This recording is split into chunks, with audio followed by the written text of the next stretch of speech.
Welcome to TDC Canada Socially Served. My name is Sue Roscoff. The Disability Channel, or TDC, is out of Toronto, Ontario, Canada, showcasing abilities. TDC provides digital media production, education, and employment programs by and for persons with disabilities and veterans. It's through media, training, and community partnerships that we create opportunities where we cultivate inclusion and truly make a difference for everybody. Joining me today is my co-host, Michael Martin Hummel.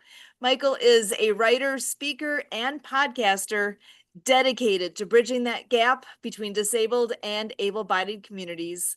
Michael, it is so good to see you. How are you doing today? I'm good. It's good to see you too. Oh my gosh. And did we not just have the most amazing guest joining us for Ability MKE now? Yes. I want to take just a moment. I am hoping that we'll have a chance to have her join us on here at some point in the future. But her name is Jody Lemieux. And I'm going to take just a quick moment here to share a bit about what kind of gifts actually she gave us in the conversation that we just had. I really appreciate what she all does, and her website, be able to see this here in just a moment here. I'm gonna make it nice and big. Her website is divinelightconsultants.com. Again, divinelightconsultants.com. Her email address goes right with that, healing@divinelightconsultants.com. And that conversation really kind of hit home with me in what she all talked about. And she uses Usui Reiki, and it's you should come on here and find out more about what she does, how she helps people, what Reiki is, and specifically with Usui Reiki, how she's able to help people, whether it's in person or even on Zoom. She can have sessions with you, so you can grow, you can learn. It says right on your who we are is it your guides to spiritual empowerment. All the things that she spoke of, it truly is for everybody, and I appreciate all that she shared with us, and wanted to be sure to share this resource out as well. Again, Jody is actually, I should mention, she's also on the Great Discovery. So if you're not familiar with that, check out the greatdiscovery.com. And actually, if you want a free learner account, you could do that as well. The greatdiscovery.com/Kurt, Kurt. That's a way that you can also learn more. You can get a free account on there. You can find her information and learn more about Jody Lemieux in there as well. So I know we're here with TDC Canada, but at the moment, I'm in the USA.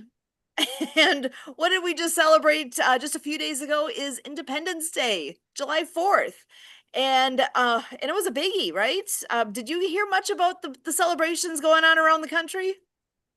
I didn't hear much about it. All I know is what I did. Ooh, what did you get to do this year? I just laid in bed and I watched like the American President and Dave and a few other like patriotic movies.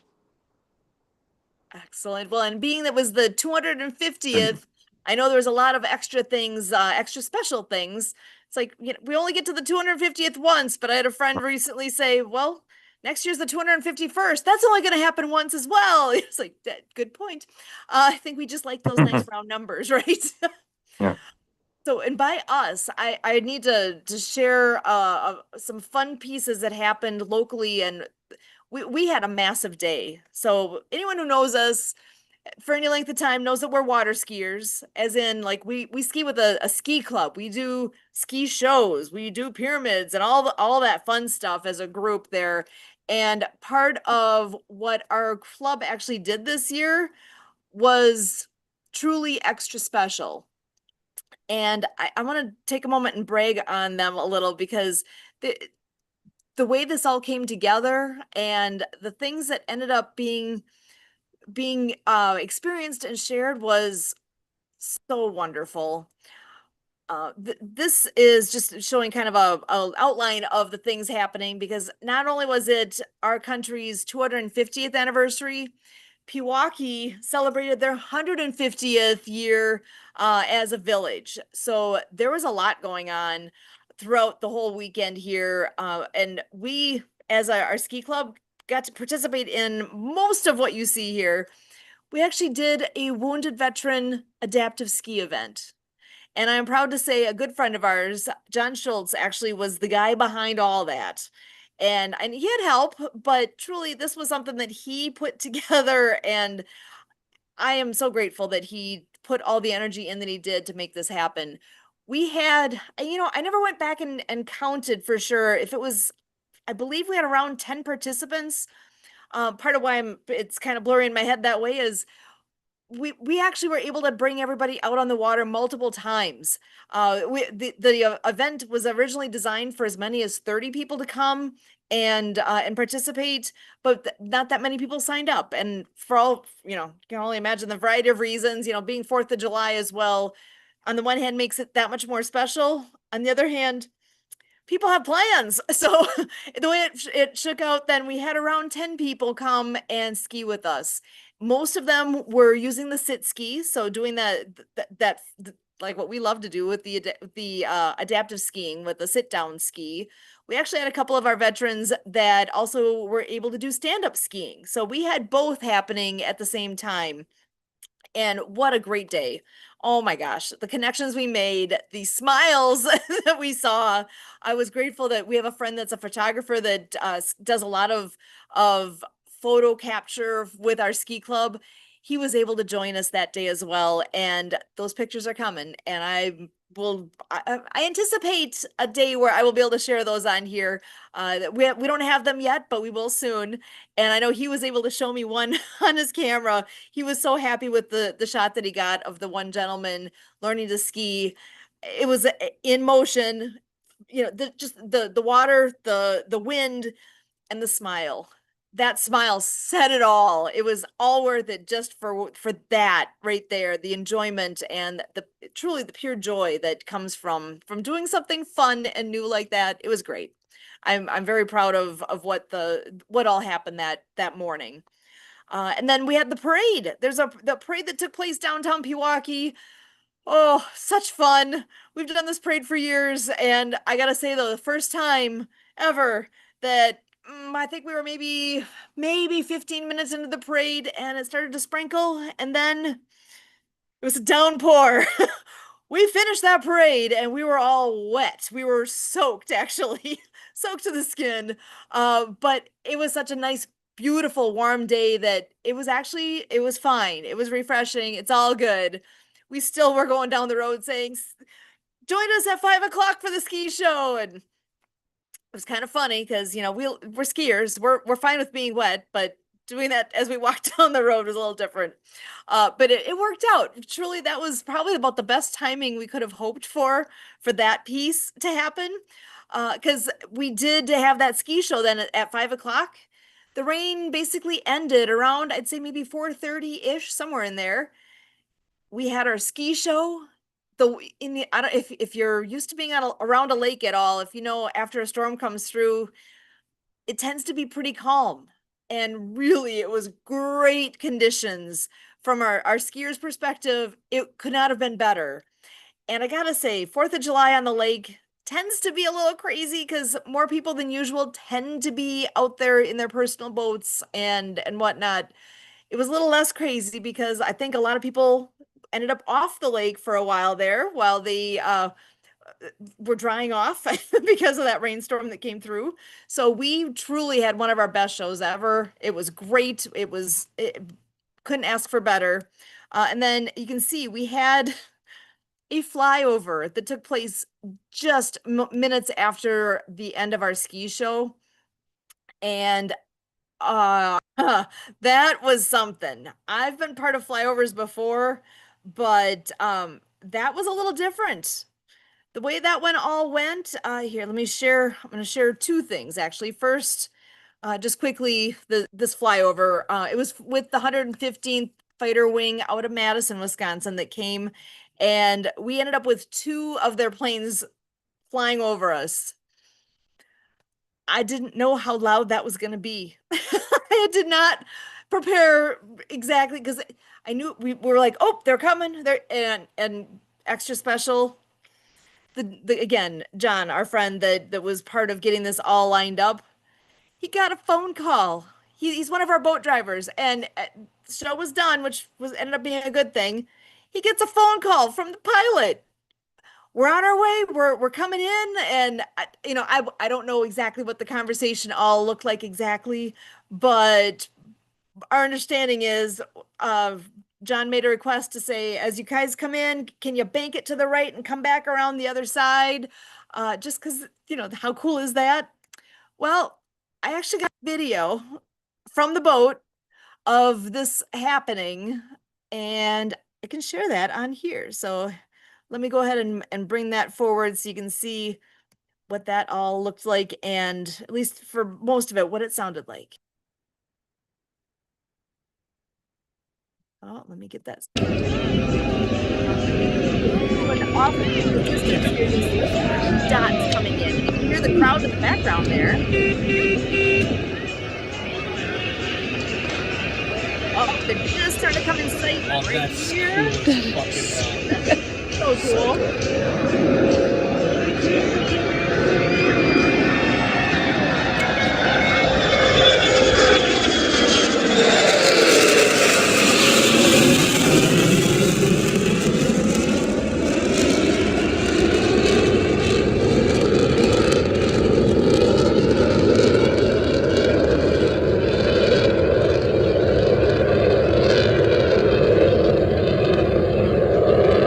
And off they go. We can still hear how loud they are, but they it didn't take long and they're out of sight again.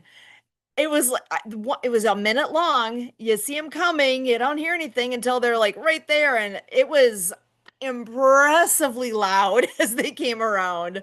It was very fun. And I know at one point I was saying, how cool would it be if that happened during our final pyramid of the show? And I know some of our skiers were saying, I'm really glad we were not skiing then because they weren't expecting that level of noise either. And the one guy was talking, he was like, yeah, I don't know. I would have probably let go of the rope or something. So it was so much fun. I truly appreciate how that all came together. And then there was a live band playing, and right after that, once it got dark out, we had the best fireworks. So such a great day. Michael, are you a fireworks kind of guy? Do you like celebrations that include that? Is that something that you find fun? Really, no. Um, I'm not a fireworks kind of guy unless they do tricks. Like Ah, if they went in different directions and did circles and did things that I've never seen before. But the way I am is like you've seen fireworks once, I've seen them 1,000 times. Uh, see, and I'm the opposite. I love fireworks. It's one of those things where it's like, I don't know what the next one's gonna be, and they're so pretty. And you can some of them you can feel them, right? They have that boom going on, and I know that's not for everyone, not by any Well, means, but that's the something I scary love. thing I like the booms and the loud noises and the scary things. That at least adds an element of surprise. Hmm. Well, and one thing that they had, we did not attend, but on the 3rd of July, they had a drone production. I don't even remember what the right word is for this exactly. Here, let me go back to it. They, from what I understand, it was kind of wild, a drone show. So they called it Lights Over the Lake. This drone show that was held at dusk, and I saw some pictures, and it looked crazy good. I can't even fathom how you coordinate all these drones to be in the right place at the right moment so that they have these fancy formations and different colors and all. Such a neat. experience for that as well. So like I said, I didn't see that one live, but I saw some pictures of that. I'm sure there's video out there somewhere too. I'll have to look for that because that's a total new way to enjoy something like Fourth of July without having, because not everyone's gonna want the booms and all that, because that's just not something everybody enjoys. My It's a nephew different does way. drone Mhm. shows. My nephew does drone shows. He like he like builds drones and does shows and yeah, he's big Wow. into that. That's amazing to me. I love that that's a new option out there that's available. And so if that's something too, if you haven't seen one, that's worth checking out because it's only going to get more and more common to have that as an option out there as well. So such a fun way to go. This is let's see, I'm just trying to see if we have anybody else joining us here tonight because we have so many great things coming up yet this summer. I'm very excited for all of we still have the rest of our ski season. We have a great group going on there. We have more adaptive ski events coming up. We have our next one at the state tournament. There's actually there's enough show ski clubs in the state of Wisconsin that we have a state tournament here with in the neighborhood of 30 different teams that come in and compete. And while our club does not compete currently, but we do go up and do some adaptive skiing on the Friday of that event. So waterski.org is a website that is for the Wisconsin Water Ski Federation. Again, that's waterski.org. And all the details can be found there. The links can be found on there to know more about that. But one thing that's just off on the side, a separate thing, we're attached to it, but we're a little separate. We have a spot on that lake where we do adaptive skiing. So a week from this Friday, so Friday, ooh, make sure I got the date correct here that I'm saying. We will be up at noon at Wisconsin Rapids at the state tournament doing adaptive water skiing. And that is the 17th, Friday, July 17th, 2026. So that is our next date where we have the opportunity out there for that. And then we have at the end of August, we have our next event with the Lindsay organization. I'm giving you for sure the correct dates here. So lindsay.org is the website, Lynzay. Again, Lynzay, lindsay.org. That's where you can find the registration information for both of these events I'm talking about. So the one that's at the state tournament, and then also August 28th. It's a Friday, the last Friday in August. August 28th is our last big event in Burlington, Wisconsin, and that is gonna be awesome. Uh, so much fun. And one more event I'll mention, our ski club, our home team, Pewaukee Lake Water Ski Club. We have an adaptive event on a Saturday in August, Saturday the 22nd. So PLWSC, Pewaukee Lake Water Ski Club, plwsc.org is where you can find info on that as well. Or you can always reach out to me directly and I can hook you up with these events as well. My email address is Susan at projectdiehard.org. Again, Susan at projectdiehard.org. Happy to take questions. I'm happy to send out those links so that people can register and join us for this fun stuff going on here in Wisconsin. And at some point, I got to get a little bit more knowledge on what opportunities there are in Canada for adaptive skiing as well, because there are ski teams in Canada. I'm following several on Facebook, and there's so much talent wherever you look. There's so much opportunity for sports, for adaptive sports. There's more opportunities out there than you realize. If you look, you'll find. So if you are looking and are struggling to find it, again, let us help with that because we got people that know people that know other people, and the more you ask, the more you learn, the more you find out. So it's amazing what's out there and what is available. So that said, Mm. I'm going to go ahead and close us off for tonight here. Michael, any last thoughts from you? Um, I would encourage anyone to look into adaptive sports because I started playing electrical sports when I was 10 and it totally changed my life. Oh my gosh, I absolutely believe that. I've heard similar from so many people that because when you were little, like really little, did you think you were going to be playing sports?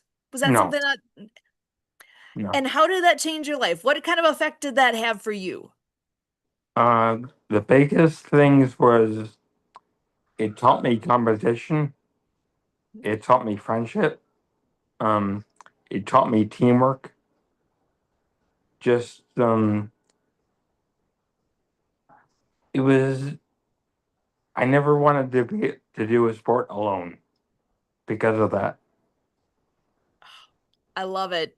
And and I can relate that when we talk about our ski club, we often refer to them as our ski family. Yeah, It's that camaraderie, it's that working together towards a common goal.